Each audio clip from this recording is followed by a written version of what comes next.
এক বোনের প্রশ্ন তিনি লিখেছেন, আমার স্বামী মদে আসক্ত, দীর্ঘ কয়েক বছর ধরে কোনোভাবেই এই আসক্তি থেকে তাকে ফিরিয়ে আনতে পারছি না এবং বর্তমানে তাকে এই নিয়ে তার প্রতি আমার দায়িত্ব কর্তব্য সঠিকভাবে পালন করতে পারি না, নামাজ কালামও নেই, তাই তার প্রতি আমাদের আদর কদরও হয় না, তাতে কি আমাদের গুনাহ হবে?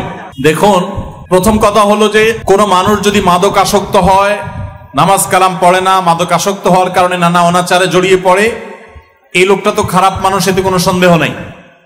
এখন বোনের প্রশ্ন হলো যে নিজের স্বামী মাদক আসক্ত হওয়ার কারণে, খারাপ পথে চলে যাওয়ার কারণে তার প্রতি ঘৃণা হয়, ভালোবাসা হয় না, তো এর কারণে বোনের গুনাহ হবে কিনা? দেখুন, কিছু কিছু মেয়েরা আছেন আমাদের সমাজে, তাদের স্বামীর প্রতি দায়িত্বশীলতা আমাদেরকে মুগ্ধ করে। মানুষ সাধারণত প্রত্যেকটা মানুষ চায় তার জীবনসঙ্গী জীবনসঙ্গিনী ভালো মানুষ হবে। একজন মেয়ে তার স্বামী খারাপ হওয়া সত্ত্বেও স্বামীর প্রতি খারাপ হওয়ার কারণে যে ঘৃণা তৈরি হয়েছে মনে, সে কারণে তার গুনাহ হবে কিনা তিনি সেই চিন্তা করছেন। এটা সন্দেহাতীত ভাবে তার ভালো মানসিকতার পরিচয়। আমরা দোয়া করি আল্লাহ তাআলা আমাদের এই বোনের স্বামীকে মাদক আসক্তি থেকে, এই নেশা থেকে আল্লাহ তাআলা তাকে মুক্তি নসিব করুন, বলুন আমিন। ভাইরা আমার, কেউ যদি মাদক আসক্ত হয়, খারাপ পথে চলে যায়, গুনাহের কাজ করে, পাপাচার করে, মন্দ কাজ করে, তাহলে এই ব্যক্তি খারাপ মানুষ। আর খারাপ মানুষকে কি ঘৃণা করা যাবে নাকি যাবে না? কি বলেন? খারাপ মানুষকে ঘৃণা করা যাবে? খারাপ মানুষকে ঘৃণা করবেন না খারাপ কাজকে ঘৃণা করবেন, কোনটা? মাশাআল্লাহ, ফতোয়া পাল্টে গেছে মুহূর্তের মধ্যে। একটু আগে বললেন তারাই ঘৃণা করবেন, এখন বলছেন খারাপ কাজে ঘৃণা করবেন। আসেন তাহলে আবার আমরা একটু ফতোয়াটা নিয়ে পর্যালোচনা করি। আমরা কি খারাপ কাজকে ঘৃণা করব না খারাপ কাজ যে করে তারে ঘৃণা করব? তাহলে যে খারাপ কাজ করে তারে ঘৃণা করা যাবে না? যাবে না? সবাই একমত, যাবে না তাকে ঘৃণা করা? তাহলে ইসলাম আপনারা বোঝা গেছে সিনেমা দেখে শিখছেন। কারণ ডায়ালগ আছে, পাপকে ঘৃণা করো, পাপীকে নয়। এখান থেকে মনে হয় মাসালা শিখছেন আপনারা। এই মাসালা ভুয়া মাসালা ভাই, এর কোনো ভিত্তি নাই, এটা সঠিক কোনো কথা নয়। যে পাপ করে পাপী, তার প্রতিও ঘৃণা হবে, ঘৃণা তার প্রতিও। তবে সেই ঘৃণার পাশাপাশি লোকটার প্রতি কল্যাণকামিতাও থাকবে, যদি তিনি খারাপ কাজটা একটু ছেড়ে ভালো পথে চলে আসতেন, এই আকাঙ্ক্ষা থাকবে, এই প্রচেষ্টা থাকবে। পাশাপাশি তিনি খারাপ কাজ যেহেতু করছেন, এজন্য তার প্রতি ঘৃণাটা থাকাটাও স্বাভাবিক, এটা কোনো দোষের বিষয় নয়। আমার দেশে এই যে আপনারা স্লোগান শুনছেন, শুনতে কত সুন্দর লাগে দেখেন, কত মনে হচ্ছে যে কত ভালো মানুষ, কত উদার মানুষ, যে মানুষকে এত ভালোবাসে, যে মানুষ পাপ করলেও বলে পাপকে ঘৃণা করো, পাপীকে করিও না। মানে এগুলো হলো মুখরোচক স্লোগান বলে, এটাকে শুনতে অনেক সুন্দর শোনা যায়, কিন্তু অন্তঃসার শূন্য। পাপকে যদি ঘৃণা করতে হয়, তাহলে যে পাপ করে তাকেও কি করতে হবে? ঘৃণা করতে হবে। অতএব জীবন প্রশ্ন করেছেন যে স্বামীর প্রতি আপনার ঘৃণা তৈরি হওয়া মনের ভিতরে, এর কারণে আপনার কোনো গুনাহ হবে কিনা? উত্তর হলো না, প্রশ্নে ওঠে না, গুনাহ তো হবেই না, বরং তার পাপের কারণে ঘৃণা করাটাই হলো ঈমানের দাবি। আল হুব্বু লিল্লাহ ওয়াল বুগদু লিল্লাহ। আপনারা একটা হাদিস শুনেছেন, মান আহাব্বা লিল্লাহ ওয়া আবগাদা লিল্লাহ। আপনি কাউকে ভালোবাসেন আল্লাহর জন্য, কাউকে অপছন্দ করেন, সেটা কার জন্য? আল্লাহর জন্য। একটা লোককে খুব পছন্দ করতাম, হঠাৎ করে তিনি খারাপ কাজ করছেন, তাকে আমি এখন ঘৃণা করছি, এটা কার জন্য? আল্লাহর জন্য। এরকম হলে তখন সেটা হলো পরিপূর্ণ ঈমানের পরিচায়ক, সেটা হবে পরিপূর্ণ ঈমানের আলামত। সো পাপীকে ঘৃণা করা দোষের বিষয় নয়, তবে শুধু ঘৃণার মধ্যে সীমাবদ্ধ থাকা যাবে না, বরং ঘৃণা করার পাশাপাশি তার সংশোধনের চেষ্টাও করতে হবে। মাদক আমাদের সমাজকে ধ্বংসের দ্বার প্রান্তে নিয়ে যাচ্ছে, কত সমাজ শেষ করে দিয়েছে। কদিন আগে আপনারা শুনেছেন, বাবা নিজের সন্তানকে কুড়াল দিয়ে কুপিয়ে হত্যা করেছে, বিভিন্ন মিডিয়াতে আপনারা দেখেছেন না? মাদক কোন পর্যায়ে নিয়ে গেছে আমাদের সমাজকে, যে বাবা তার সন্তানকে হত্যা করার মতো, আইন হাতে তুলে নেওয়ার মতো কাজ করেছেন, এবং কত সংসার ভেঙে শেষ হয়ে যাচ্ছে, কত সন্তান বাবা মার মমতা থেকে দূরে সরছে এই মাদকের কারণে। এই মাদকের বিরুদ্ধে আমাদের জিহাদ গড়ে তুলতে হবে, সংগ্রাম গড়ে তুলতে হবে। দেখুন, মাদক মানুষের শুধু আখেরাতকে বরবাদ করে না, দুনিয়ারেও বরবাদ করে, আখেরাতকেও বরবাদ করে, দুনিয়াকেও ধ্বংস করে। পশ্চিমা দুনিয়ার মানুষ, আমরা যেরকম পানি খাই, তারা সেরকম মদ খায়। তাদের কাছে পানির মতো হয়ে গেছে মদ, এত বেশি সেবন করে। এর ফলশ্রুতিতে তাদের লাং শেষ হয়ে যাচ্ছে, তাদের বডিতে ইমিউন সিস্টেম আস্তে আস্তে উইক হয়ে যাচ্ছে, দুর্বল হয়ে যাচ্ছে। করোনার সময় আপনারা দেখেছেন, গোটা পৃথিবী কোভিড-19 যখন নাকানে চুবানি খাচ্ছে, নাকাল যখন হয়ে গেছে গোটা বিশ্ববাসী, তখনও আপনারা একটু খেয়াল করে দেখবেন মুসলিম প্রধান দেশগুলো, মুসলিম প্রধান জায়গাগুলো তুলনামূলকভাবে সেই জায়গাগুলোতে কোভিড-19 আক্রমণে মানুষের মৃত্যুর হার পরিমাণে সবচেয়ে কম। ইরানে একটু বেশি ছিল, তার্কিতে কিছুটা ছিল, এছাড়া মুসলিম কান্ট্রিগুলোতে অল ওভার অন্যান্য অমুসলিম কান্ট্রিগুলোর চাইতে আপনারা একটু মিলিয়ে দেখেন যে মানুষের মৃত্যুর হার কোভিড-19 অনেক কম ছিল। এবং আমাদের দেশের কথা যদি বলেন, আমাদের মতো গরিব দেশ, মাস্ক 1 নম্বর তো দূরের কথা, 2 নম্বরটাও অরিজিনাল 2 নম্বর পাওয়া যাইতো না। 2 নম্বরটাও অরিজিনাল 2 নম্বর কিনা এটা নিয়ে আমাদের সন্দেহ হইতো। স্যানিটাইজার, এত ভালো স্যানিটাইজার আমরা পাইতাম না। হ্যাঁ, আমরা কোন রকম নরমাল স্যানিটাইজার মাস্ক দিয়ে চলতে হতো। আবার অনেকে আছে কিসের মাস্ক টাস, পুরো কোভিড-19 চলে গেছে তাদের খালি মুখে খালি নাকে।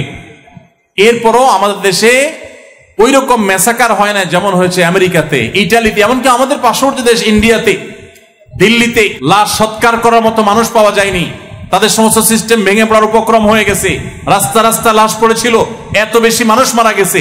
সেই তুলনায় কিন্তু আমাদের দেশের প্রতি আল্লাহ রহম করেছেন, ঠিক না বেঠিক? এবং আপনি সৌদি আরব বলেন, মিডিল ইস্ট বলেন, আরব কান্ট্রি বলেন, যে দেশগুলোতে সাধারণ মানুষ জনগণ মাদক খুব বেশি গ্রহণ করে নাই, সেটা মুসলমান হওয়ার কারণে ডেফিনেটলি ইসলাম হারাম করেছে, সেজন্য মুসলমানরা খায় নাই, মদ থেকে বেঁচেছিল, তারা তুলনামূলকভাবে বেশি সেফ হয়েছে। লক্ষ্য করে দেখবেন, মিলিয়ে দেখবেন আমার কথাটা। এবং এর যদি 10টা কারণ থাকে যে তারা সেফ ছিলেন কেন, তার একটা কারণ অবশ্যই এটা হবে যে তাদের মধ্যে মাদক গ্রহণ করার প্রবণতা রেশিও অনেক কম থাকার কারণে তাদের ভেতরটা অর্গানগুলো তুলনামূলকভাবে অনেক স্ট্রং ছিল। আল্লাহ তাদেরকে হয়তো এই উসিলা হেফাজত করেছেন, আরো বহু কারণ থাকতে পারে। এই জন্য ভাইরা আমার, মাদক সবকিছুকে শেষ করে দেয়। যারা মাদকের পথে যান তারা সরাসরি মাদকের দিকে যান না। শুরুটা হয় কি দিয়া? বিড়ি সিগারেট দিয়া। বিড়ি সিগারেটেরও আগে শুরু হয় কি দিয়া? কে বলতে পারবেন? না, পান জর্দা সব সময় না। মদ তো সাধারণত যুবক পোলাপান খায়, যুবক পোলাপান তো পান জর্দা খায় না। তাহলে তাদের শুরু হয় কি দিয়া বলেন দেখি? খারাপ বন্ধু দিয়া। কি দিয়া? যেই বন্ধু বিড়ি সিগারেট ধূমপানে আসক্ত, অভ্যস্ত, ওই বন্ধুর সাথে বন্ধুতা করা মানে হলো মাদকের দিকে একটা সিঁড়ি আগিয়ে যাওয়া। এই বন্ধুই আপনাকে, তার হাত ধরে আপনাকে একসময় বলবে যে দোস্ত একটা টান দে। আপনি বলবেন না, বলস কি, খবরদার, আমার বাপে মারবে বাড়িতে গেলে। আরে টের পাবে নাকি, মুখ ধুয়ে ফেলবে ভালো করে, একটা টান দে। দিলেন যে একটা টান, কেমন লাগে দেখি, এত টান দেয় তারা। এক টান দিবেন, পরের দিন 2 টান দিবেন, প্রথম দিন শুধুমাত্র ফালা দেন নেটা খাবেন, এরপরে আস্ত সিগারেট খাবেন, এরপরে আস্তে আস্তে মানুষ আরো নিচের দিকে নামতে থাকে। তো এই জন্য একজন মুসলমান যুবক, তার জীবনের সংকল্প থাকা উচিত, আমি কোনো খারাপ সঙ্গীর সাথে মিশবো না। চেষ্টা করা যাবে না ইনশাআল্লাহ? খারাপ সঙ্গী বলতে যেই সঙ্গী নামাজ পড়ে না, যে মেয়েদেরকে টিজ করে, যার হারাম রিলেশন আছে কোনো মেয়ের সাথে, কোনো মেয়ের কোনো ছেলের সাথে, এবং যে বিড়ি সিগারেট বা ধূমপানে অভ্যস্ত, যারা গালিগালাজ আজে বাজে কথাবার্তা বলে, যাদের ভিতরে ভদ্রতা নাই, যাদের ভিতরে ইসলাম নাই, কোরআন হাদিসের চর্চা নাই, এরকম বন্ধু থেকে দূরে থাকা এটা অপরিহার্য। যদি আপনি তাদের সাথে মিশেন তো আপনার নিজের অজান্তে মাদকের দিকে আপনি চলে যাবেন, গোটা সমাজ ধ্বংস হয়ে যাবে। আল্লাহ তাআলা আমাদের সমাজকে মাদক মুক্ত হওয়ার তৌফিক দান করুন। যত খুন হয়, সমস্ত প্রফেশনাল খুনিরা, 100% প্রফেশনাল খুনিরা মাদকে আসক্ত থাকে। মাদক তাদেরকে খুন করতে সহযোগিতা করে। যত রকমের অন্যায় হয়, অনাচার হয় সমাজের, মানুষ খুন বলুন, ব্যভিচার বলুন, ধর্ষণ বলুন, এই সবগুলোর পেছনে মাদকের কারবার থাকে, হাত থাকে। সো সেখানে আমাদের সবাইকে ফোকাস করতে হবে। এবং মাদক আসার রাস্তাগুলো আপনাদের থেকে বেশি দূরে নাই, চট্টগ্রাম থেকে, তাই না? বার্মা হয়ে যে আসে, এই জায়গাগুলো প্রোটেকশন দেওয়া আমাদের আইনশৃঙ্খলা রক্ষাকারী বাহিনীদের কর্তব্য।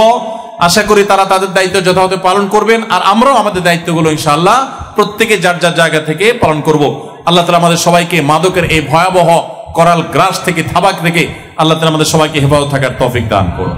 10 জন মিলে কোন সমিতি করলে ওই টাকা দিয়ে জমি কেনার পর জমির দাম বাড়লে যাকাত দিতে হবে কিনা? কোন জমি যদি কেউ কিনে বেচার উদ্দেশ্যে, যেমন ল্যান্ডের বিজনেস করেন, আপনি রিয়েল এস্টেটে বিজনেস করেন, আপনি জমি কিনে রাখেন এই জন্য যে বেশি দামে বিক্রি করবেন, তখন সেটা ব্যবসার পণ্য হয়ে যায়। সেক্ষেত্রে ওই জমির প্রতি বছর জাকাত দিয়ে যেতে হয়। যখন দাম বেড়ে যায়, যে বছর যখন জাকাত দিবেন, ওই সময় জমির যে ভ্যালু, কিনেছেন 50 লাখ দিয়ে, এখন 1 বছর পর এটার দাম 60 লাখ হয়েছে, তাহলে এখন বিক্রি করলে যদি 60 লাখ পান, তো 60 লাখ টাকার জাকাতই আপনাকে দিতে হবে। আর যদি কয়েকজন মিলে সমিতি করে জমি কিনেছেন, নিজেরা সেখানে কোনো বিল্ডিং করবেন, মার্কেট করবেন, দোকান করবেন, বাড়ি করবেন, এরকম নিয়তে, তাহলে সেটার মূলধনের উপরে যাকাত দিতে হবে না।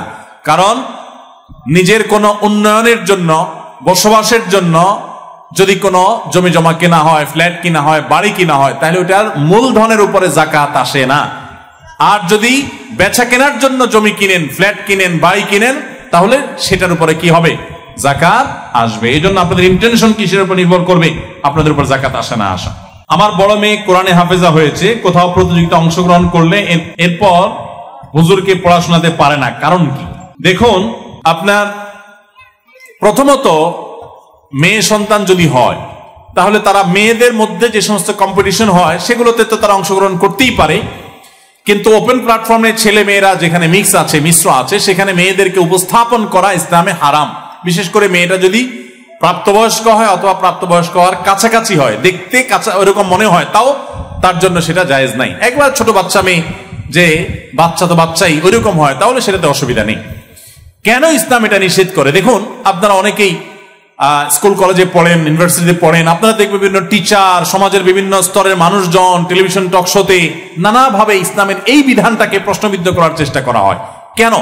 এবং তারা অনেক সময় প্রশ্ন তোলেন যে ইসলামটা এত বেশি সংকীর্ণ কেন, মুসলমানরা এত সংকীর্ণ চিন্তা করে কেন? তাদের মনগুলো অনেক বড়, তারা অনেক উদার, তারা এত বেশি উদার যে তারা চান মেয়ে ছেলে এদের মধ্যে এত ভেদাভেদ থাকবে না, সবাই ঢলাঢলি মাখামাখি মিশামিশি করবে, সবাই সবার মধ্যে যাবে, কোনো সমস্যা হবে না। একটার পর একটা অকারেন্স যখন হয়, তখন তাদের এই তথাকথিত উদারতার যে উৎকট রূপ, এর যে ক্ষতিকর দিক, সেটা আমাদের সামনে দিনের আলোমতে পরিষ্কার হয়। দেখুন, আল্লাহ তাআলা নারী পুরুষকে সৃষ্টি করেছেন এভাবে, একে অন্যের প্রতি আকৃষ্ট হবে এভাবেই আল্লাহ সৃষ্টি করেছেন। এই আকর্ষণটা এটা যেন ক্ষতিকর কোনো বিষয়ে পরিণত না হয়, সেদিকটাতে না যায়, এই জন্য আল্লাহ তাআলা নারী পুরুষকে পর্দা মেনটেন করতে বলেছেন। নারীকে নারীর বলয়ে অবাক হবেন যে যেই দেশগুলো নারী স্বাধীনতার কথা, অবাধ মেলামেশার কথা, নারী পুরুষের কথা বলে, পর্দার বালাই নামগন্ধ যে দেশগুলোতে নাই, সেগুলো দেখবেন একেবারে শীর্ষে আছে। 1, 2, 3, 4, 5, 7 সবগুলো দেখবেন সেই দেশগুলো আছে। এই জন্য ভাইরা আমার, নারী এবং পুরুষের মধ্যকার পর্দার যে ভেদটা, এই ভেদ বা এই পার্থক্য, এই দেয়াল, এই প্রাচীর রাখা হয়েছে সমাজকে সুস্থ রাখবার প্রয়োজনে। সমাজকে সুস্থ রাখতে গিয়ে আমাদেরকে এই পর্দার বিধানটা মানতে হবে। যদি আমরা আল্লাহর সাথে পাল্লা দিতে থাকি, তাহলে গোল্লা যাওয়া ছাড়া কোনো উপায় থাকবে না। যারা দিয়েছে তারা গোল্লা গিয়েছে। পশ্চিমা দুনিয়াতে দেখুন, আমাদের দেশে তথাকথিত নারীবাদীরা, আপনারা টেলিভিশনে টক শোতে দেখবেন, বিভিন্ন সময় দেখবেন, কথায় কথায় তারা এমন ভাবে কথা বলবে যে ইসলাম, কোরআন হাদিস নারীদেরকে মনে হয় কোণঠাসা করছে, নারীদের অধিকার মনে হয় খর্ব করছে। ওনারা নারীদেরকে মুক্ত করতে আসছেন, তাদেরকে একেবারে স্বাধীনতা দিতে আসছেন, তাদের অধিকার দিতে আসছেন, এরকম সুন্দর সুন্দর কথা তাদের থেকে শোনা যায়। ইন্টারেস্টিং একটা বিষয় হলো, আপনি প্রতি বছর সারা পৃথিবীতে যত অমুসলমানরা মুসলমান হয়, ইউরোপে, আমেরিকাতে, বিভিন্ন দেশে, সেগুলোর রেশিওগুলো যদি আপনি একটু অনুসন্ধান করেন, আপনি দেখবেন পুরুষদের তুলনায় সব সময় এই সমস্ত দেশগুলোতে মহিলারা বেশি ইসলাম গ্রহণ করে। আমার প্রশ্ন হলো, ইসলাম যদি নারীদেরকে এত কোণঠাসাই করবে, তাহলে ওই সমস্ত দেশের নারীরা তো সে সমস্ত দেশে তথাকথিত স্বাধীনতা ভোগ করছে, তারা তো সে সমস্ত দেশের তথাকথিত নারীদের মুক্তির সেই সুফল তারা তো ভোগ করেছে। তাহলে তারা কেন সেই সমস্ত ধর্ম ছেড়ে ইসলামের ছায়াতলে আশ্রয় গ্রহণ করছে? কারণ তারা শুভঙ্করের ফাঁকি টের পেয়েছে, তাদেরকে স্বাধীনতার নাম দিয়ে পণ্যে পরিণত করা হয়েছে, তাদেরকে স্বাধীনতার নাম দিয়ে অন্য 10টি দ্রব্যের মতো জাস্ট ইউজ করা হচ্ছে, অপমান করা হচ্ছে, পণ্যে পরিণত করা হচ্ছে, বিজ্ঞাপনে বিলবোর্ডে তাদেরকে টাঙানো হচ্ছে। এটা তাদের জন্য অপমান। তাদেরকে দেখে দেখে চোখের স্বাদ নিবে পুরুষরা, বাজে কল্পনা জল্পনা করবে, সে সুযোগ করে দেওয়া হয়েছে। রিসিপশনে আমার বোনদেরকে বসিয়ে চাকরি দেওয়ার নাম করে, স্বাধীনতার নাম করে তাদেরকে বসিয়ে কাস্টমার এবং ক্লায়েন্টদের চোখের ক্ষুধা মেটানোর সুযোগ করে দেওয়া হয়েছে, তাদেরকে অপমান করা হয়েছে। পশ্চিমা দুনিয়ার নারীরা বুঝে গেছে, এই জন্য দলে দলে তারা ইসলামের ছায়াতলে আসছে। পুরান পাগলে ভাত পায় না, নতুন পাগল জুটছে। ওই সমস্ত দেশের মানুষ তথাকথিত নারী অধিকারের নাম দিয়া ইসলাম আর মুসলমানদেরকে আসামির কাঠগড়ায় দাঁড় করাইয়া তারা এই সমস্ত প্রচারণা করে বহু আগে শেষ করেছে, তাদের নারীরা এখন বুঝতে শুরু করেছে হায় হায় এ তো শুভঙ্করের ফাঁকি। নারীকে যদি স্বাবলম্বী করা, নারীকে নিজের পায়ে দাঁড় করানোর গুরুত্ব যদি এত বেশি বুঝবে আজকের এই সভ্যতা, তাহলে রিসিপশনে কেন ইয়াং মেয়েকে বসানো হয়, রিসিপশনে কেন বৃদ্ধা নারীকে বসানো হয় না? চাকরি কি যুবতী মেয়ের বেশি দরকার না বৃদ্ধার বেশি দরকার?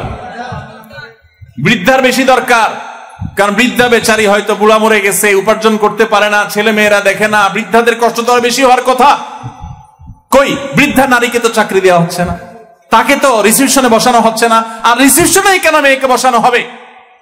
অন্য চেয়ারের চাইতে এই চেয়ারটাতে মেয়েদেরকে কেন বেশি বসানো হয়? এর উত্তর কি আমাদের কারোর কাছে অজানা? যত কাস্টমার আসবে, যত ক্লায়েন্ট আসবে, যত ভিজিটর আসবে, যত গেস্ট আসবে, যত লোক প্রবেশ করবে রিসিপশনে, ওই যুবতী মেয়েকে, রিসিপশনে কোনো কুস্তি বিস্তি কোনো মেয়েকে চাকরি দেয় না, দেয়? কোন বৃদ্ধকে চাকরি দেয়? সুন্দরী যুবতী দেখে দেখে বাছাই করে করে দেয়া হয়। কারণ কি? উদ্দেশ্য কি? তাদের আবার সাজগোজ করে আসতে হয়, মন মতো আসলে হয় না। আপনি আজ পর্যন্ত কোন রিসিপশনে কোন বোরকা পরা নারীকে দেখছেন? কারণ কি? বোরকা পরা নারী কি নারী না?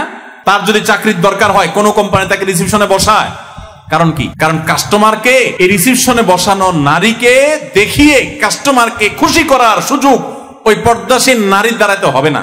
তাহলে এটা কি নারীরে মুক্তি দেওয়া হলো না নাকি নারীকে পণ্য বানানো হলো? জাস্ট পশ্চিমা দুনিয়ার নারীরা বুঝে গেছে, এই জন্য তারা দলে দলে ইসলামে আসছে, প্রতিনিয়ত আপনারা দেখবেন আসছে। এজন্য পর্দার এই বিধানকে যারা মনে করেন নারীকে আবদ্ধ করে ফেলা হয়েছে, তারা এখনো বোকার স্বর্গে বাস করছেন, তারা ভুলের মধ্যে আছেন। পর্দা এটা নারীর জন্য সম্মানের, এটা সম্ভ্রমের, এটা ইজ্জতের, এটা তাদের রক্ষা কবচ, এটা তাদের ইজ্জতের জায়গা, এটা তাদের সম্মানের জায়গা। আল্লাহ আমাদের মা বোনদেরকে বুঝার তৌফিক দান করুন, আল্লাহ আমাদেরকে বুঝার তৌফিক দান করুন।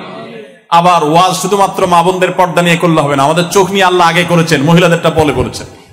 কোরআনে কিন্তু আল্লাহ আগে বলেছেন কুল্লিল মুমিনিনা ইয়াগুদ্দু মিন আবসারিহিম, হে রাসূল মুমিন পুরুষদেরকে বলে দেন তাদের চোখগুলো যেন তারা কন্ট্রোল করে, সেগুলো যেন অবনত করে, নিয়ন্ত্রণ করে, এবং তাদের ইজ্জত সম্ভ্রমকে যেন তারা হেফাজত করে। এরপরে নারীদেরকে বলেছেন তারা যেন তাদেরটাকে সংরক্ষণ করে। এজন্য নারীদের পর্দার বিধান তারা মেনে চলবে, তার আগে আমরা আমাদের চোখের হেফাজত করতে হবে, নিজেদের নিয়ন্ত্রণ করতে হবে। এখন অনেকে প্রশ্ন করে যে তাহলে কোনটা আগে বা কোনটা করবে, সমাধান কোন পথে? নারীবাদীরা বলে পুরুষরা তাদের মন ঠিক করে দিলে তো হয়ে যায়, সব সমাধান হয়ে যায়, তাহলে মেয়েদেরকে কেন বোরকা পড়তে বলেন? আপনাদের চোখগুলো ঠিক করেন আপনারা। আসলে কোন একটা ঠিক করলে সমাজ ঠিক হবে না, উভয় পক্ষকে যার যার দায়িত্বশীলতার পরিচয় দিতে হবে। পুরুষরা তাদের নিজেদেরকে যেমন নিয়ন্ত্রণ করতে জানতে হবে, মা বোনরা তাদের পর্দাশীলতার মধ্যে থাকতে হবে। আপনি সব ক্ষেত্রে আপনি পর্দাহীনতাকে প্রমোট করবেন, ভোগবাদকে প্রমোট করবেন, বিজ্ঞাপনের নামে, বিলবোর্ডের নামে, আপনার প্রচারপত্রের নামে, নিউজের নামে, পত্রিকার নামে। আপনারা প্রতি বছর দেখবেন এসএসসি পরীক্ষা হলে, এইচএসসি পরীক্ষা হলে সব পত্রিকাগুলোর একদম প্রথম পাতা জুড়ে ছবি থাকে পরীক্ষার্থীদের। এটা নিয়ে অনেক আপনার হাস্যরস হয় সোশ্যাল মিডিয়াতে। আপনারা জানেন যে প্রায় প্রতি বছরই প্রায় সব পত্রিকাগুলোতেই দেখা যায় যে ওই মেয়েদের ছবিগুলো দেওয়া হয়। কেন? দেশে কোনো ছেলে পরীক্ষা দেয় না, তা খুঁজে খুঁজে শুধু তাদেরকে দেখানোর ধান্দাটা কি, কাহিনীটা কি? নারীদের জন্য এটা সম্মানের নয়, এটা তাদের জন্য অপমানের। আল্লাহ আমাদেরকে বুঝার তৌফিক দান করুন। তো যদি মেয়ে যদি এরকম হয় প্রাপ্তবয়স্ক, তাহলে সে পুরুষদের সাথে বা মিশ্র কোনো প্রোগ্রামে তিনি কম বয়সে অংশগ্রহণ করতে পারবেন না। বোনের প্রশ্নের যে পয়েন্টটা মূলত যে এরকম কম্পিটিশনে অংশগ্রহণ করার পর দেখা যায় যে বাচ্চা অনেক সময় আর ভালো কিছু করতে পারে না, অসুস্থ হয়ে পড়ে বা দুর্বল হয়ে পড়ে। কারণ কি? এর একটা কারণ হলো যে বদনজর, খুব গুরুত্বপূর্ণ একটা দিক। ইসলামের গুরুত্বপূর্ণ একটা আকীদা এবং বিশ্বাসগত ব্যাপার হলো আন-নাজরু হাক্কুন। নবী সাল্লাল্লাহু আলাইহি ওয়াসাল্লাম বলেছেন আল আইনু হাক্কুন। মানুষ যদি বদনজর দেয়, অর্থাৎ কোনো কিছু দেখে যদি রাক্ষসে ভাব নিয়ে দেখে, হিংসাত্মক দৃষ্টিতে দেখে সে বেশি আপনার কি বলে এটাকে প্রভাবিত হয়ে পড়ে, তো ওই জিনিসটা ক্ষতিগ্রস্ত হয়। সেটা ফসল হতে পারে, সেটা খাবার হতে পারে, সেটা মানুষ হতে পারে। একটা বাচ্চা যখন সাধারণ মানুষের সাথে কম্পিটিশন অংশগ্রহণ করে, অনেক ভালো পারফরমেন্স করে, মানুষ যখন দেখে তাকে ভেতর থেকে ওয়াও বলে ওঠে, মানে দেখে আশ্চর্য হয় এবং হিংসাত্মক ভাবে হয়। এবং সেখানে যদি আপনার কোনো প্রকার মাশাআল্লাহ না বলে, আলহামদুলিল্লাহ না বলে, বা শুধুমাত্র তাকে দেখে রাক্ষসের দৃষ্টিতে তাকায়, তখন বাচ্চা অনেক সময় ক্ষতিগ্রস্ত হয়। আমরা অনেক সময় সোশ্যাল মিডিয়ায় দেখি বাচ্চাদের ছবি, অনেক মায়েরা তুলে তুলে বাপেরা তুলে তুলে ঘন ঘন পোস্ট করেন, এগুলো বাচ্চাদের লাভের চাইতে ক্ষতি বেশি হয়। অপ্রয়োজনে অন্যদের সামনে বাচ্চাদের সৌন্দর্যকে, তাদের গুণকে, তাদের বৈশিষ্ট্যকে যেখানে সেখানে প্রদর্শন করতে যাবেন না। এগুলোকে যেখানে দরকার হয় সেখানে প্রদর্শন করবেন এবং মানুষকে উদ্বুদ্ধ করবেন যে মাশাআল্লাহ তাবারাকাল্লাহ বলা হয়। কোনো জিনিস দেখে মানুষ মাশাআল্লাহ বললে, তাবারাকাল্লাহ বললে সাধারণত বদনজর লাগে না। এজন্য সেই চেষ্টা যেন সবাই করে, সেই চেষ্টা করতে হবে। বলেন আরো একটি প্রশ্ন, আমার বাচ্চাদের অসুখ হলে, কোনো সমস্যা হলে মনে হয় আমি বা আমার স্বামী কোনো অপরাধ করেছি, সেজন্য আল্লাহ শাস্তি দিচ্ছেন। এটা হতে পারে, এই দৃষ্টিভঙ্গি কোনো ভুল দৃষ্টিভঙ্গি না, এমনটা হতেই পারে। কোনো সমস্যা হলে যে আমার গুনাহের কারণে হয়তো হয়েছে, আমার কোনো পাপ হয়তো হয়েছে, এই জন্য আমি আল্লাহকে ইস্তেগফার করবো, তাহলে আল্লাহর কাছে ক্ষমা চাই, হয়তো বা আমার কোনো দুর্বল কারণে হয়েছে, এই মানসিকতা থাকাটা ভালো। কিন্তু এটা যদি অতিরিক্ত হয়, যে একটু পরপরে আপনার এরকম মনে হয় এবং ভেঙে পড়েন, নিরাশ হয়ে যান, তাহলে সেটা আবার খারাপ। অবশ্যই যে কোনো বিপদ হলে, যে কোনো সমস্যা হলে সবকিছুর আগে ইমানদারের মাথায় আসবে যে হয়তো আমার কোনো পাপের প্রায়শ্চিত্ত আমি করছি, হয়তো কোনো গুনাহ হয়েছে আমার অজান্তে, যেটা আমি জন্য সাফার করছি, তাহলে আমি আল্লাহর কাছে আসি, ইস্তেগফার করি, তওবা করি। এটা খুবই ভালো বিষয় এবং এর মাধ্যমে আল্লাহ আমাদেরকে বিপদ থেকে উদ্ধার করবেন। স্ত্রী স্বামীকে নাম ধরে ডাকতে পারবে কিনা, স্ত্রী তার স্বামীকে নাম ধরে ডাকতে পারবে কিনা, এই প্রশ্নের উত্তরে আমরা মৌলিকভাবে বলি, সাধারণত স্বামী বয়সে বড় হন, আর বয়সে বড় হন বা না হন, আল্লাহ তাআলা কোরআনে কারিমে স্বামীদেরকে দায়িত্বশীল করেছেন, তাদের উপরে দায়িত্বের বোঝা রেখেছেন, তাদেরকে জিম্মাদারি দিয়েছেন, যার কারণে তাদেরকে অভিভাবক হিসাবে শ্রদ্ধা করা স্ত্রীর কর্তব্য। স্ত্রীকে যেরকম স্ত্রী হিসাবে সর্বোচ্চ ভালোবাসা দেওয়া, সদাচরণ করা স্বামীর কর্তব্য, ঠিক একইভাবে স্বামীকে স্বামী হিসাবে শ্রদ্ধা করা, ভালোবাসা স্ত্রীর কর্তব্য।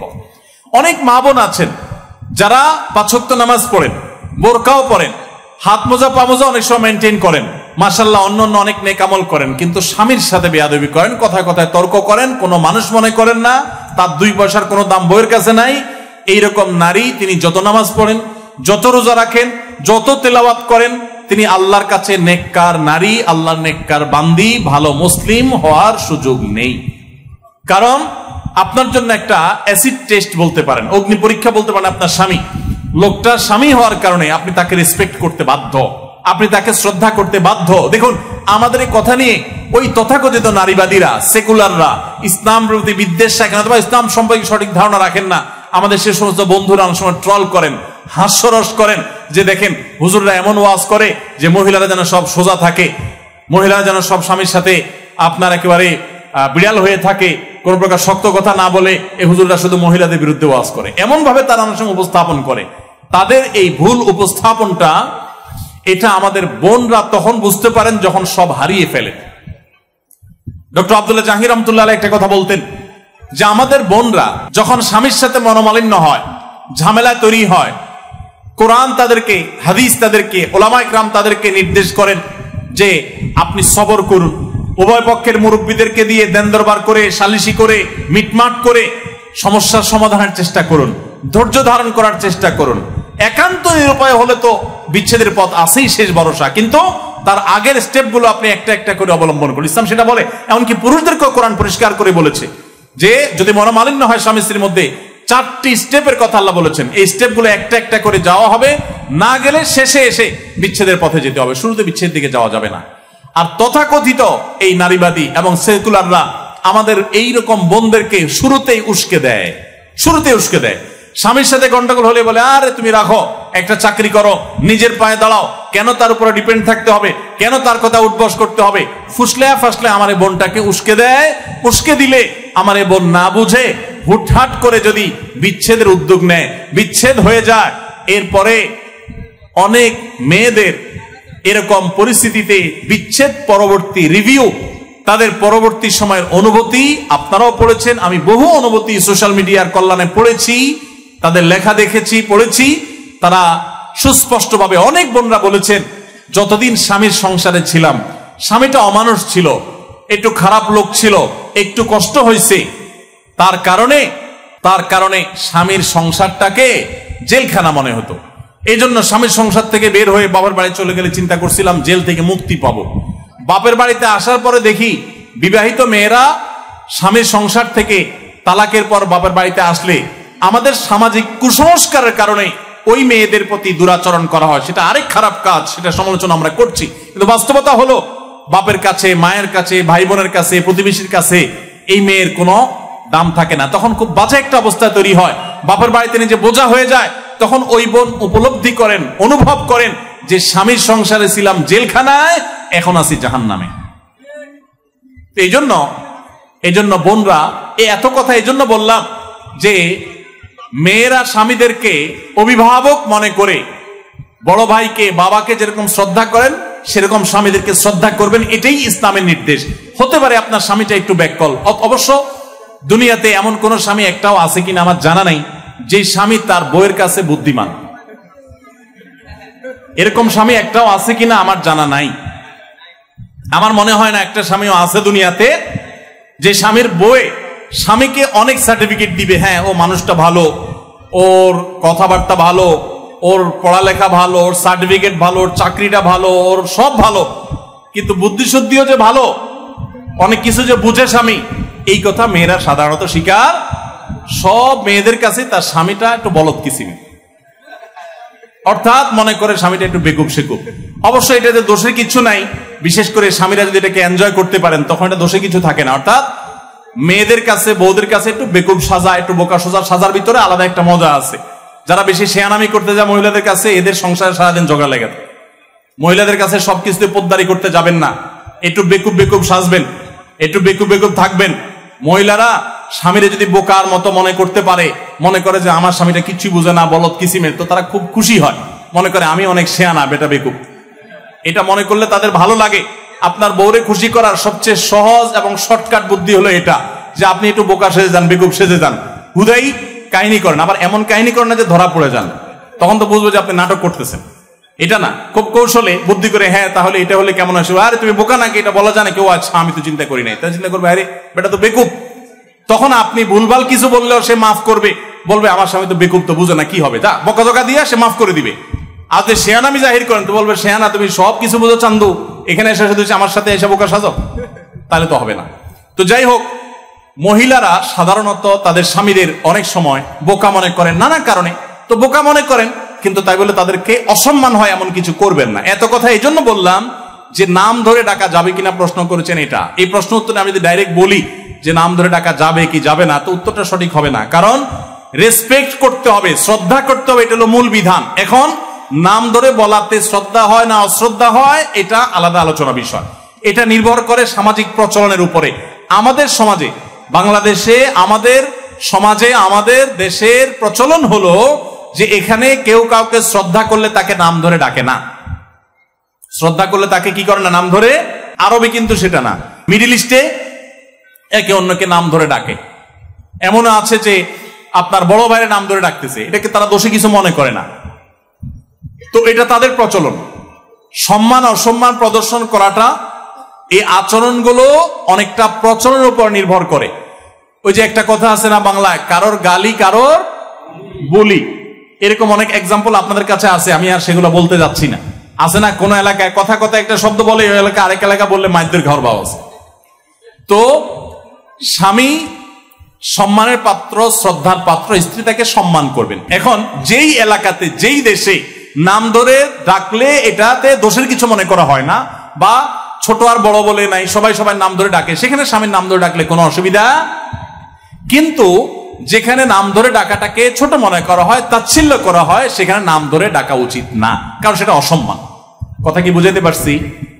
তাহলে কি ধরে ডাকবে? যে আমাদের দেশে মা চাচিরা দেখেন, ওগো, আরো কি কি জানি বলে, চিটাঙ্গা ভাষা কি কয়, ওয়া। তো যেখানে যেটা বলে আপনার ডাকা যায় সেটা ডাকবেন। একটা সহজ বুদ্ধি হলো বাচ্চার নাম ধরে অমুকের বাপ। এটা খুব সুন্দর একটা ট্র্যাডিশন, এটা হাদিস দ্বারা প্রমাণিত। সাহাবীদের মধ্যে ট্র্যাডিশন ছিল, আরবিয়ানদের মধ্যে কালচারটা আছে, ভালো কালচার। চাইলে আমরা একটা অনুসরণ করতে পারি যে অমুকের বাপ, তমুকের বাপ, তাহলে নাম ধরে ডাকা লাগে না। একই কথা আবার স্বামীও তার স্ত্রীকে সম্মান করে করতে পারেন, অমুকের মা, তমুকের মা, তাহলেও হতে পারে। আর স্বামী স্ত্রীর মধ্যে ভালোবাসা, বোঝাপড়াটা এই লেভেলে যদি চলে যায় যে আসলে নাম ধরে ডাকলেও কেউ, তারা একে অন্যকে ছোট মনে করছে না, বা তারা বরং এটা ভালোবাসার বহিঃপ্রকাশ মনে করছে, তারা বরং এটাকে এনজয় করছে, এরকম হলে মৌলিকভাবে এটাতে কোনো দোষের কিছু নাই। অসম্মান যেন না হয়, সেটা হলো মূল বিষয়। অনেক মায়েরা আছেন, অনেক বোনরা আছেন, তাদের স্বামীদেরকে অশ্রদ্ধা করেন, অসম্মান করেন, সেটা কিন্তু নাজায়েজ কাজ। চট্টগ্রামে একটা প্রচলিত কথা আছে, পীর না ধরলে নাকি বেহেশতে যাওয়া যাবে না, সরাসরি নাকি আল্লাহকে পাওয়া যায় না। কথাটা কতটুকু সত্য? এটা শুধু চিটাগাংয়ের কথা না বাজি, পুরো দেশে এলা কথা মানুষ কয়, শুধু চিটাগাংয়ের কথা না, এটা সারা দেশেই মানুষ এরকম কথা বলে যে কারোর পীর না থাকলে সে জান্নাতে যাবে না, আর আল্লাহকে পাইতে হলে মাঝখানে বায়া হিসাবে পীর লাগে। দেখুন, এটা একেবারে ভিত্তিহীন কথা। কোরআন হাদিসের কোনো কোথাও এর কোনো নাম নিশানা নাই। মনে রাখবেন, হিন্দুদের বা অন্য ধর্মাবলম্বীদের সাথে মুসলমানদের যেসব বিষয়ে পার্থক্য আছে, এই পার্থক্যগুলোর ভিতরে প্রধান পার্থক্য হলো তারা ঈশ্বরকে পাওয়ার জন্য বিভিন্ন দেবদেবীর আশ্রয় নেয়, তাই না? দেবদেবীর পুজো করে, তারা তাদের ঈশ্বরদের পাইয়ে দেয়, তাই না? ডাইরেক্ট না। তাদের জ্ঞানের জন্য তারা সরস্বতীকে পূজা করে, আরেকটার জন্য আরেকজনকে পূজা করে, দুর্গার একটার জন্য পূজা করে, এগুলো সব বিভিন্ন দেবদেবী পূজা করে তারা ঈশ্বরকে সন্তুষ্ট করতে চেষ্টা করে। মুসলমানদের মূল থিমটাই হলো ইয়াকা না'বুদু ওয়া ইয়াকা, তোমারই শুধু ইবাদত করি, কোনো দেবদেবীর না, কোনো ভায়ার না, কোনো মিডিয়ার না, কোনো মাধ্যমের না, কোনো পীরের না, সমস্ত ইবাদত শুধু কার? আর তোমার কাছেই শুধু সাহায্য চাই, এটাই তাওহীদ। আর এটার বিনিময়ে আল্লাহ জান্নাত দিবেন। এজন্য কোনো মুসলমান, কোনো ভাই আমার, কোনো বোন আমার যেন শিরকে লিপ্ত না হন, ভাইরা আমার। হ্যাঁ, অবশ্যই পীর নাম দেন, অন্য কোনো নাম দেন আপনি, কোনো একজন আলিম, কোনো একজন মুত্তাকি পরহেজগার বা একাধিক কোনো ভালো মানুষ, তার সান্নিধ্যে আপনি থাকলেন ভালো হওয়ার জন্য, তার কাছ থেকে গাইডলাইন গ্রহণ করলেন, কোরআন হাদিসের আলোকে যদি তিনি বলেন তাহলে সেগুলো নিলেন, এটা তার কাছ থেকে ভালো কিছু গ্রহণ করবার জন্য করলেন, এগুলো জায়েজ আছে। বরং শুধু জায়েজ না, এগুলো বরং করা কাম্য। আল্লাহ বলেছেন, ইয়া আইয়ুহাল্লাযীনা আমানুত্তাকুল্লাহ ওয়া কুনু মা'আস সাদিকিন, হে ঈমানদারগণ তাকওয়া অবলম্বন করো এবং সত্যবাদীদের সাথে থাকো। সেই হিসাবে আপনি ভালো মানুষ, নেককার মানুষ, আল্লাহওয়ালা মানুষ, পরহেজগার মানুষ, তাদের সাথে থাকবেন, ওঠা বসা করবেন, তাদের সান্নিধ্য দিবেন। কিন্তু ওই যে পীর না ধরলে, ধরাধরি জিনিসটা তো ভাই ভালো জিনিস না, কি বলেন ও বাজি? ধরাধরি কি ভালো জিনিস নাকি? ধরাধরি করা, ধরাধরি কাউকে যদি ধরে, এটা তো নেগেটিভ অর্থে হওয়ার সম্ভাবনা আছে, তাই না? এখন বলছেন পীর না ধরলে বেহেশতে যাওয়া যাবে কিনা? ভাই, কারো ধরাধরি করার দরকার নাই। নেককার মুত্তাকিদের পারলে সোহবত সান্নিধ্যে যাবেন। এছাড়া আল্লাহ জান্নাতকে কোনো ব্যক্তির উপর ডিপেন্ডেন্ট করে দেন না যে তুমি অমুক হুজুরের পিছনে না গেলে, কোনো একটা হুজুর না ধরলে তোমার জান্নাত যাবে না। না, কোনো হুজুরের উপরে আপনাদের জান্নাত ডিপেন্ড করে না। আপনার জান্নাত ডিপেন্ড করে আপনার আমলের উপরে। আলেম ওলামাদের কাছ থেকে কোরআন হাদিসের জ্ঞান আহরণ করবেন, ভালো মানুষের সান্নিধ্যে যাবেন, সে আলেম না হলেও হতে পারে, কিন্তু সেটার উপরে আপনার জান্নাত একেবারে ঝুলে আছে, ওইটা না হলে আপনি যাবেন না, ব্যাপারটা সেরকম না। চট্টগ্রাম নিয়ে একটি প্রশ্ন, চট্টগ্রামের মধ্যে সুন্নি ওয়াহাবি বিভক্তি আছে, এ ব্যাপারে একটু তকরির দেবেন। এ ব্যাপারে তকরির দেওয়ার সময় আমার হাতে নাই, সময় একেবারেই কম আমাদের হাতে। তবে আমরা এটুকু বলতে চাই, আমাদের মুসলমানদের মধ্যে বিভেদ থাকা উচিত না, কাম্য না। কি বলেন আপনারা? বিভেদ থাকা উচিত। মুসলমানদের মধ্যে বিভিন্ন বিষয়ে পারস্পরিক মতপার্থক্য, মতভিন্নতা, বুঝের ভিন্নতা থাকতে পারে। সেটা কোনো কোনো ক্ষেত্রে ছোট ছোট বিষয় নিয়ে হতে পারে, কোনো কোনো ক্ষেত্রে অনেক বড় বিষয় নিয়েও। অবাক করা বিষয় হলো, বেশিরভাগ ক্ষেত্রেই দেখা যায় আমরা যেগুলোর কারণে অনেক বড় বড় পার্থক্য এবং ব্যবধান করি, মুসলমানদের বিভিন্ন গ্রুপিং করি আমরা, সেগুলোর বেশিরভাগ বিষয়গুলো আসলে অনেক বড় বিষয় না, ছোট ছোট বিষয়। আচ্ছা বলেন তো, সুন্নি এবং ওয়াহাবি আরো যত মুসলমানদের গ্রুপ আছে, কোন মুসলমানদের মতে আল্লাহ কি দুই না এক? এ ব্যাপারে কোনো পার্থক্য আছে? কোনো পার্থক্য আছে? আমাদের রাসূল মুহাম্মদ সাল্লাল্লাহু আলাইহি সাল্লাম, এ ব্যাপারে কারো কোনো সন্দেহ আছে? ওয়াহাবি সুন্নি কারোর মধ্যে কোনো মত পার্থক্য আছে? কারোর মধ্যে নাই। আমাদের কোরআন 30 পারা আল্লাহর কালাম, এ ব্যাপারে কোনো সন্দেহ আছে? আমাদের কেবলা কাবার দিকে, কোনো সন্দেহ আছে? এরকম মূল আমি তো 100টা বিষয়ের কথা আপনাকে এখন বলে বলে শোনাতে পারবো ইনশাআল্লাহ, যে বিষয়গুলোতে মৌলিকভাবে ওয়াহাবি বলেন, সুন্নি বলেন, অন্য বিভিন্ন নামের বিভিন্ন রকমের বলয় বা গোষ্ঠী মুসলমানদের মধ্যে বিভিন্ন চিন্তা দর্শন বলেন, কোনো পার্থক্য আসলে। তাহলে মৌলিক সব বিষয় যদি এক হয়, শাখাগত বিষয়ে বুঝের পার্থক্য থাকতেই পারে। এই থাকাটা অস্বাভাবিক না, থাকতে পারে, কিন্তু সেটার কারণে আমরা অনেক সময় দেখা যায় যে আল্লাহ এবং তার রাসূলের দুশমন কাট্টা কাফেরের প্রতি সে বিদ্বেষ নাই, যতটা বিদ্বেষ হলো এই গ্রুপ ভিত্তিক প্রতিপক্ষের প্রতি। এটা ইসলাম না ভাই, আল্লাহর কসম এটা ইসলাম না। আমি বিভিন্ন সময় খুব ভয় পাই যখন কথা বলি যে আমার কথার কারণে মুসলমানদের হতে পারে মানুষ হবে, আমারও ভুল হয়, আল্লাহ আমাকে মাফ করুন, যেন ভুল না হয় সেজন্য আমি চেষ্টা করি। আপনারাও দোয়া করবেন যে আমার কথার কারণে, আমার কোনো আচরণের কারণে, আমার কোনো লেখার কারণে মুসলমানদের মধ্যে কোনো দ্বন্দ্ব যেন, দূরত্ব যেন না বাড়ে, এই চেষ্টাটা আমি সবসময় করি। তারপরও আমার অজান্তে যদি হয়ে যায় আল্লাহ আমাকে মাফ করে দেয়, দোয়া করবেন আপনারা। ডক্টর আব্দুল্লাহ জাহাঙ্গীর রহমতুল্লাহ আলাইহি স্যারকে জিজ্ঞাসা করা হয়েছিল যে মুসলমানদের ঐক্যের জন্য আপনি কি করেন, আপনার ভূমিকাটা কি? তো স্যার জবাব দিয়ে বলেছেন, ঐক্য সৃষ্টি করার জন্য পাওয়ার লাগে, পাওয়ার। অর্ডার দেব যে কাহিনী করলে, ঝামেলা করলে, অনৈক্য তৈরি করলে তাকে শাসন করা হবে। স্যার বলতেন যে আমি দুর্বল মানুষ, আমার হাতে এত ক্ষমতা নেই যে মুসলমানদের বিভিন্ন বিবাদমান গোষ্ঠীগুলোকে আমি এক করে ফেলবো, এত শক্তি আমার হাতে নাই। তবে একটা জিনিস আমার কাছে আছে বাবা, সেটা হলো আমি সবাইকে এক করে ফেলার মতো এত ক্ষমতা আমার না থাকলেও আমি চেষ্টা করি যে মুসলমানদের নিজেদের মধ্যে বিভিন্ন রকমের যে বিবাদ আছে সেগুলো যেন আর না বাড়ে, সেই চেষ্টাটা আমি আব্দুল্লাহ জাহাঙ্গীর করি। মানে আগুন লাগছে যে মুসলমানদের ঘরে, সে আগুনের মধ্যে যেন ঘি আর না ঢালা হয়, সেই চেষ্টাটা আমি করি। তো স্যারের এই কথার অনুসরণটা আমি করার চেষ্টা করি। অর্থাৎ সাধারণত কারোর নাম ধরে, কোনো গোষ্ঠী নাম ধরে কারোর সমালোচনা, বিশুদ্গার, মাহফিলে, মিডিয়াতে, টিভি চ্যানেলে, অন্য কোথাও সাধারণত না করার চেষ্টা করি। এরপর যদি কখনো হয়ে যায় বুঝবেন ওইটা আমার মিস্টেক, বুঝবেন মানুষ ওইটা আমার ভুল, এবং সেই জন্য আমি অনুতপ্ত। আমি কখনো এগুলো চাই না ভাই। আবারও বলছি, আদর্শিক ভিন্নতা থাকবে, আপনাকে আমি আদর্শে কম্প্রোমাইজ করতে বলি না। আপনার ঈমান, আপনার আকীদা, আপনার মানহাজ, আপনার চিন্তাধারা, এটার উপর আপনি অটল অবিচল থাকেন, কিন্তু কোন অবস্থাতে মুসলমানদের মধ্যে বিভেদের প্রাচীর তৈরি করবেন না। আল্লাহর ওয়াস্তে নতুন করে বিভেদের প্রাচীর আর তৈরি করবেন না।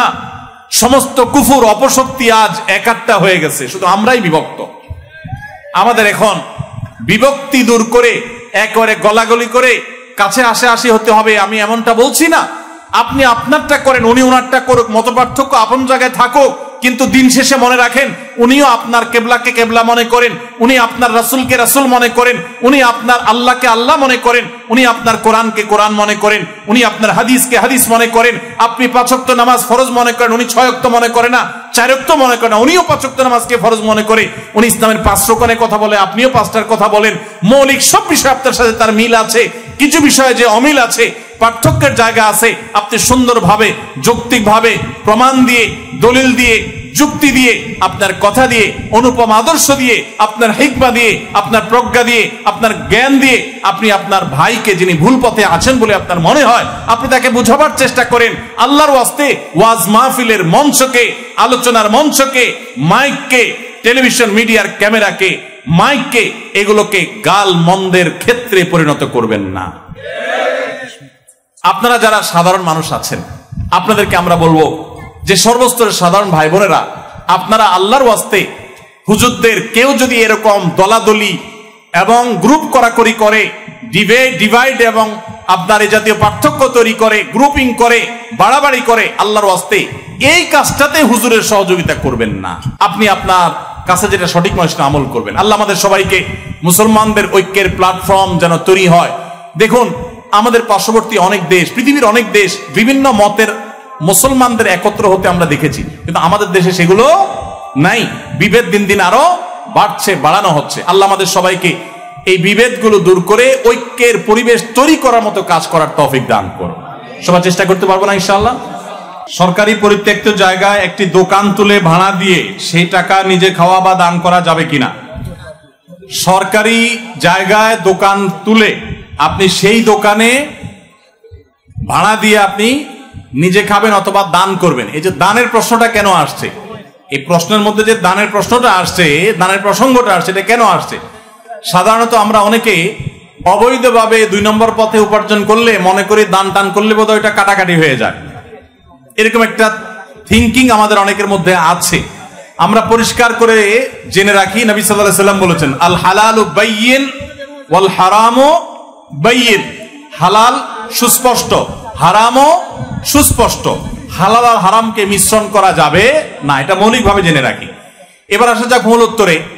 সরকারি জমি দখল করে দোকানপাট করা, ঘরবাড়ি করা, এমনকি মসজিদ করাও জায়েজ নাই, বরং গুনাহের কথা। হ্যাঁ, এটা ঠিক, প্রত্যেক এলাকার মানুষের জন্য নামাজের ব্যবস্থা করা, একটা মুসলিম প্রধান দেশের সরকারের প্রশাসনের কর্তৃপক্ষের দায়িত্বের মধ্যে পড়ে, সেটা তাদের করা উচিত এবং এলাকাবাসী তাদের কাছ থেকে সেটা আদায় করে নেওয়া উচিত। কিন্তু সরকারি জায়গা দখল করার জন্য কৌশল করে আপনি যদি সেখানে একটা মসজিদ তুলে দেন তাহলে সেটা কিন্তু ন্যায্য হবে না, সেটা কিন্তু কি হবে, অন্যায্য হবে এবং গুনাহ হবে। দোকানপাট করে সেই টাকা ভাড়া দিয়ে সেই টাকা ভোগ করা কিংবা দান করা জায়েজ হবে কিনা? উত্তর হলো না, ভোগ করাও জায়েজ নাই, দান করাও জায়েজ নাই। কারণ জায়গার মালিক যদি আরেকজন হয়, আপনি সেখানে কলে কৌশলে গায়ের জোর খাটিয়ে বিভিন্ন রকমের দুর্নীতির মাধ্যমে সেটা দখল করে যদি আপনি উপার্জন করেন, সে উপার্জনটা হারাম উপার্জন। আর সে হারাম উপার্জন নিজে ভোগ করাও জায়েজ নাই, আল্লাহ রাস্তা দান করলেও কি হবে না, জায়েজ হবে না। কারণ নবী করিম সাল্লাল্লাহু আলাইহি ওয়াসাল্লাম বলেছেন, ইন্নাল্লাহা তাইয়্যিব লা ইয়াকবালু ইল্লা তাইয়্যিবা। আল্লাহ তাআলা পবিত্র, তিনি পবিত্র ছাড়া, হালাল ছাড়া কোনো কিছু গ্রহণ করেন না। অতএব আল্লাহর রাস্তায় হারাম কিছু দান করলে সেটা আল্লাহ তাআলা গ্রহণ করবেন না। আমি যেটা বলছিলাম যে আমাদের দেশে অনেক জায়গায় ভেজাল্লা জায়গায়, গন্ডগোলালা জায়গায় কিংবা সরকারি জায়গায় মসজিদ করার চেষ্টা করেন মানুষ, এবং এটার ক্ষেত্রে অনেক সময় অসৎ উদ্দেশ্য কাজ করে। এভাবে একটা তো হলো যে কোনো মসজিদের জায়গা নাই, যে রাষ্ট্র এবং সরকার কর্তৃপক্ষের উচিত জনগণের নিজস্ব উদ্যোগে মসজিদ করার ব্যবস্থা না থাকলে জনগণের জন্য মসজিদের ব্যবস্থা করা, সেটুকুও নাই। কিন্তু সাধারণত যেটা হয় বেশিরভাগ ক্ষেত্রে, যে সরকারি জায়গা বা খাস জায়গা কিংবা বেজাল্লা জায়গা, যে জায়গা নিয়ে গন্ডগোল ফেসাদ আছে, সেই জায়গাগুলো দখল করে মসজিদ করে এই জন্য যে ওইটা দখল করলে, মসজিদ করলে জায়গাটা দখল করাটা সহজ হবে। কারণ মসজিদ একটা সেন্সিটিভ জায়গা, মসজিদ হয়ে গেলে আর এখানে কেউ ঝামেলা করতে আসবে না। তো জায়গা দখল করার নিয়তে ওখানে মসজিদ উঠায় দেওয়া, এটা হলো সন্ত্রাস, এটা হলো চাঁদাবাজি। আল্লাহর ঘরের নামে যদি সেটা করেন তাহলে মায়ের কিয়ামতের দিন আরো ডাবল পড়বে। তাহলে ঝামেলাওয়ালা জায়গা, আরেকজনের জায়গা দখল করার নিয়তে সেখানে যদি মসজিদ করেন তাহলে সওয়াব তো দূরের কথা, গুনাহ আরো বেশি হবে। কারণ আপনি আল্লাহর ঘরকে তখন আসামির কাঠগড়ায় দাঁড় করিয়েছেন। অনেক আলেমের মতে এরকম জায়গায় নামাজ পড়লে নামাজই হবে না, যদি বিশুদ্ধ মত অনুযায়ী নামাজ হয়ে যাবে, কিন্তু অনেকের মতে নামাজ হবে না, এরকম জটিলতা। এই জন্য কারোর জায়গা দখল করে, সরকারি হোক আর বেসরকারি হোক, সেখানে কোনো ভালো কাজ করলেও সেটার সওয়াব হবে। অনেক লোক আছে দেখবেন সারা জীবন টিন চুরি, গম চুরি, দুর্নীতি, 2 নম্বরই, সুদ ঘুষ কারবার করে টাকা পয়সা পাহাড় গড়ে, এরপর তিনি মসজিদে, মাদ্রাসায়, ওয়াজ মাহফিলে দান দক্ষিণা করতেছেন। আমরা হুজুররা বলতেছি নারায়ে তাকবীর, সুবহানাল্লাহ, আলহামদুলিল্লাহ, হাজী সাহেব দান করছেন, আল্লাহ কবুল করেন, আপনারাও চিৎকার করে বলতেছেন আমিন। আসলে সব চোরাই টাকা। এই চোরাই টাকা দান করলে দুনিয়ার সব মৌলবী সাহেব একসাথে হয়ে যদি আল্লাহকে বলে আল্লাহ আমিন, আপনি কবুল করেন, আল্লাহ কবুল করবেন না। আর যদি হালাল টাকা দান করেন চুপে চাপে, 10, 20, 50 টাকা, কষ্টের কামানো টাকা, হালাল টাকা, তো মৌলবী সাহেব আমিন আমিন না বললেও আল্লাহ কবুল করবেন ইনশাআল্লাহ। এই জন্য ভাইরা, হালাল টাকা থেকে উপার্জন করতে হবে এবং হালাল টাকা থেকে দান করতে হবে। অবৈধ জায়গায় বা আরেকজনের মালিকানাধীন জায়গায় হোক, সেটা সরকারি জায়গা দখল করে সেখানে এই সমস্ত তৈরি করা যাবে। রাজনৈতিক দলগুলো বা বিভিন্ন ইয়েগুলো তারা তাদের অভিষ্ট অনেক সময় করে, কিন্তু তারা কোনো অন্যায় করলে সেটা প্রমাণ হতে পারে না। আল্লাহর ঘর মসজিদ হতে হবে নিষ্কণ্টক জায়গায়, ফ্রেশ জায়গায়, নির্ভেজাল জায়গায়। কারোর জায়গায় মসজিদ করলে সেটা গুনাহ হবে, জায়েজ হবে না। আর ওখানে দান করে, মসজিদ আপনার দোকান করে ওই টাকা দান করলে সেটা কি হবে না, হালাল হবে না। ওই টাকা আপনার সরকারি জায়গা দখল করে দোকান করে সেই টাকা থেকে কিছু খাইলেন, কিছু দান করলেন, যে দান করলে যদি আল্লাহ চুরিটা মাফ করে দেয়, এটা যদি করেন, এটা যদি হালাল হয়, তাহলে ওই যে আরেকজনের গরু চুরি করে কোরবানি করলেও সেটা হালাল হবে। বুঝেন নাই? গরু আরেকজনের চুরি করে আনছেন, না কি করছেন, কোরবানি করছেন, করে আল্লাহরে বলতেছেন আল্লাহ আমি চুরি করে এনে তো অন্য কিছু করি না, আমি কোরবানি করে তোমার সন্তুষ্টি কামনা করছি। অতএব চুরি আর কোরবানি কাটাকাটি, মাঝখান থেকে গোস্ত খাওয়া হালাল। এরকম কোন যোগ বিয়োগ করার সুযোগ নাই। আমি আসুন্নাহ ফাউন্ডেশনের 4000 টাকা অনুদান দিতে চাই, কিভাবে দিব? আসুন্নাহ ফাউন্ডেশন ওয়েবসাইটে চলে যেতে পারেন, আমাদের হট নাম্বারে ফোন দিতে পারেন, ওয়েবসাইটে দান করার অপশন আছে, সেখান থেকে আপনি চেষ্টা করতে পারেন। রমজানের শবে কদরের বেজোড় রাত, শবে কদরকে বেজোড় রাতে খুঁজতে বলা হয়েছে। আমরা বেজোড় রাত কোনটা ফলো করব, সৌদি আরবেরটা নাকি আমাদের দেশেরটা? খুবই দরকারি একটা প্রশ্ন ভাই। এই প্রশ্নটা হাজার হাজার মানুষের, অনেক মানুষের। রমজানে বেজোড় রাতে লাইলাতুল কদর হবে। এখন আমাদের যখন বেজোড় রাত, সৌদি আরবে তখন জোড় রাত। যেহেতু চাঁদ একদিন আগে পরে উঠে ভৌগোলিক দূরত্বের কারণে। এখন প্রশ্ন হলো, বেজোড় রাতে যদি লাইলাতুল কদর হয়, কার বেজোড় রাত? সৌদি আরবের বেজোড় রাত যদি হয় তাহলে সেটা আমাদের জোড় রাত হবে। সৌদি আরবের 21 রমজান যদি হয়, সেটা আমাদের কত রমজান হবে? আমাদের 20 রমজান হবে, একদিন পিছিয়ে থাকবে। তো এর উত্তর হলো যে প্রত্যেক ভূখণ্ডের মানুষ যার যার বেজোড় রাতেই লাইলাতুল কদর তালাশ করবে, তাদের জন্য লাইলাতুল কদর তাদের বেজোড় রাতেই প্রযোজ্য হবে।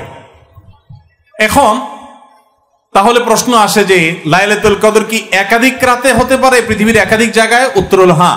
ঈদ যেরকম, সিয়াম যেরকম একাধিক রাতে হতে পারে, লাইলাতুল কদরও পৃথিবীর এক এক প্রান্তে এক এক রাতে হতে পারে, এই অপশন আছে।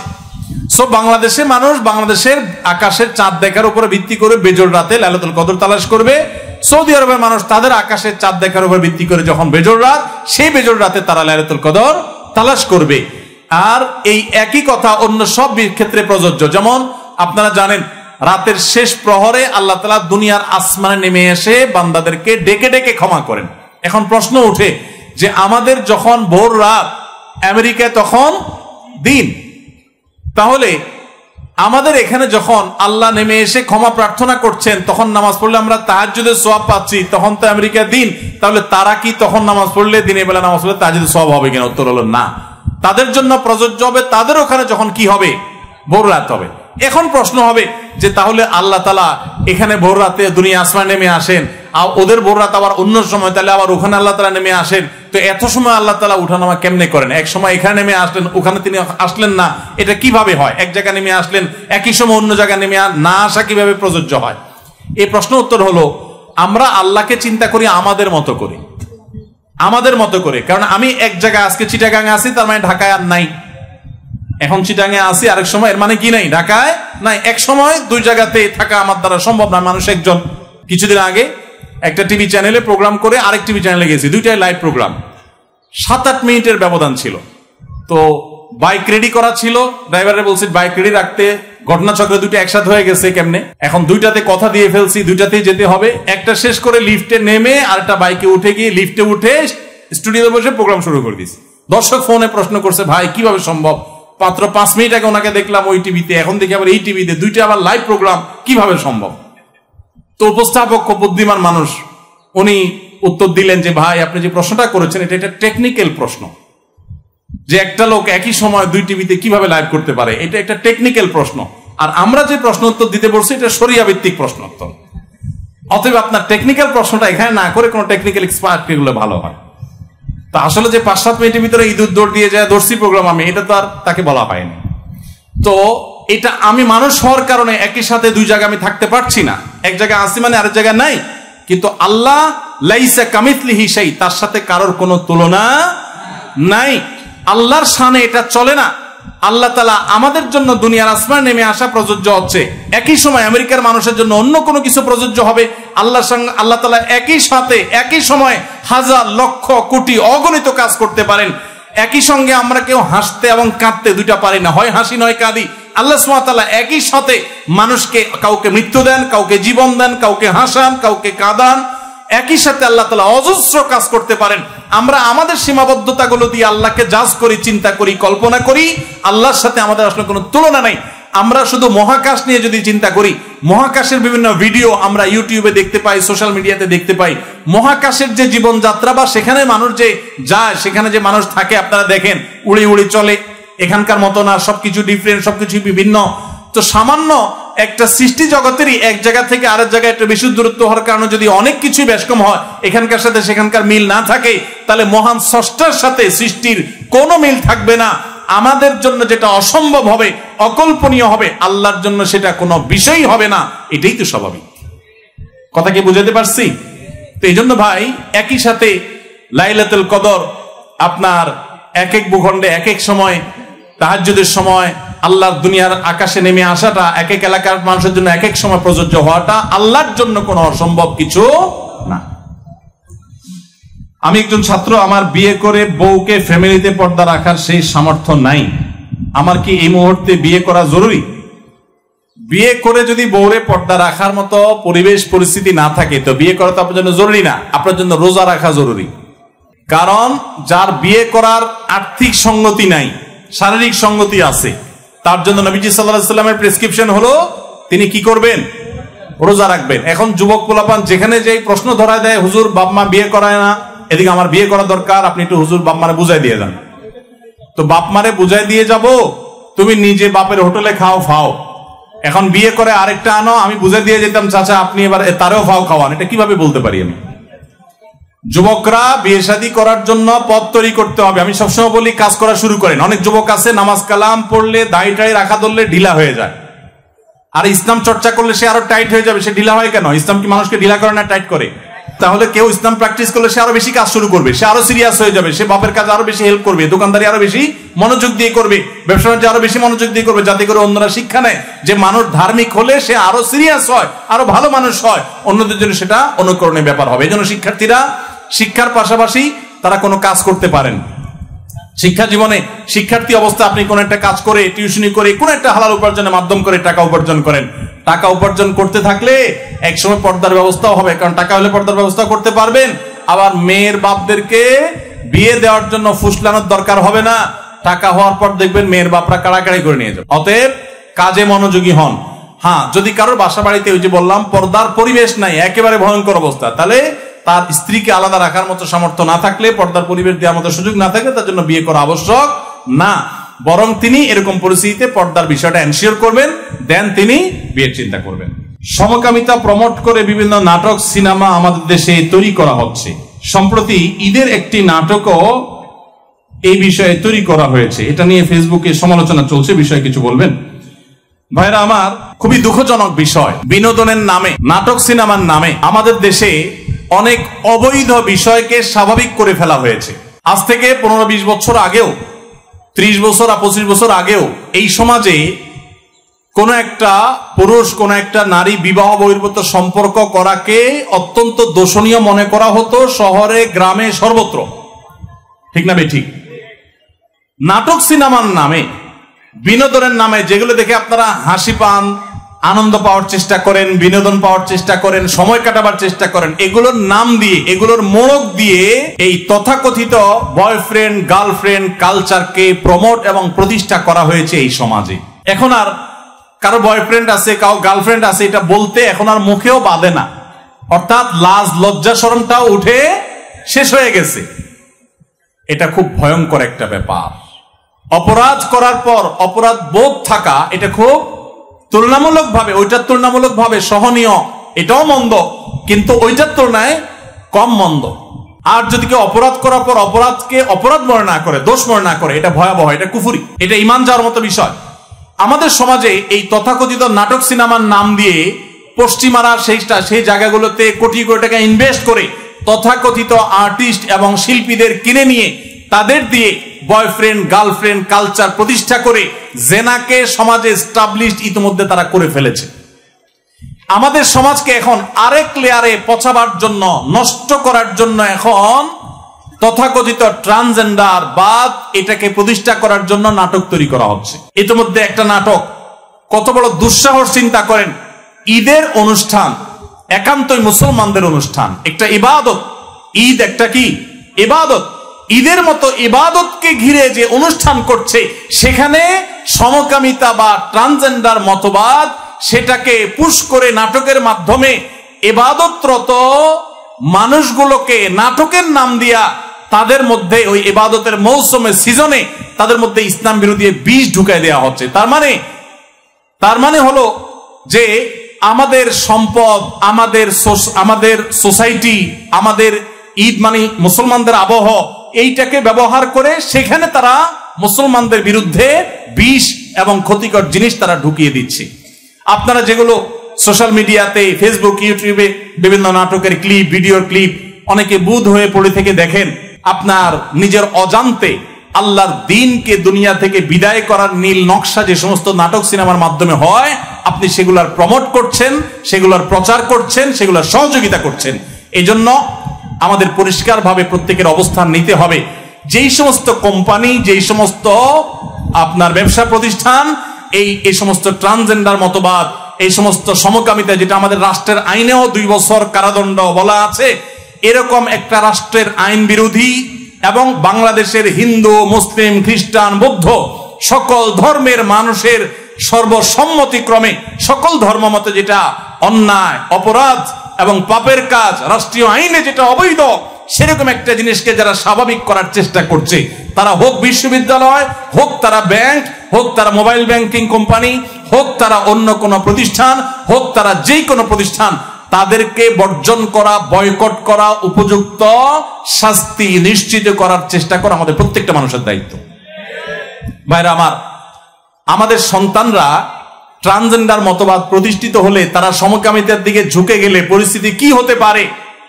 আমেরিকার মতো দেশের অভিভাবকরা রাস্তায় নেমে এসেছে, কারণ গোটা সমাজের সিস্টেমটা ভেঙে ফেলা হয়েছে। আপনারা অনেকে বলতে পারেন এটা করে তাদের লাভটা কি? কোরআন খুলে দেখেন, কোরআন এমন এক অলৌকিক মহাগ্রন্থ, 5000 বছর পরে কি হবে কোরআন বলে গেছে, ইঙ্গিত দিয়ে গেছে। আল্লাহ সুবহানাহু ওয়া তাআলা বলেছেন, ফালা ইউগাইয়িরুন্না খালকাল্লাহ, শয়তানের অন্যতম একটা কাজ হবে মানুষের সৃষ্টির মধ্যে পরিবর্তন সাধন করে সেখানে পুরো সিস্টেমটাকে আপনার ভেঙে চুরে একাকার করে দেওয়া। নারী পুরুষের কোনো ভেদাভেদ তারা রাখতে চায় না। আপনারা জানেন বাংলাদেশে এখন অনেক ফরম তৈরি হচ্ছে, ছেলে মেয়ে পরিচয় রাখতে চায় না।